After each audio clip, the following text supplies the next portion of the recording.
How to read Snapchat messages without opening them.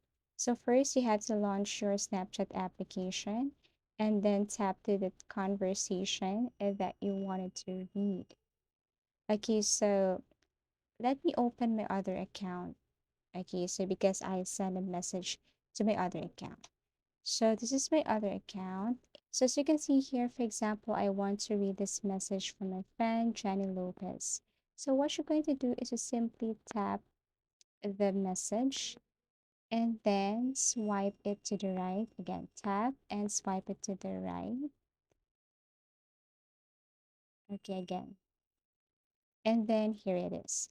Now, never ever let go of your finger because the tendency is that it will mark as read. So you have to place your finger right here and do like this, and then there, hello, can we meet? Okay, so you just have to put it back. And as you can see, you haven't read the message.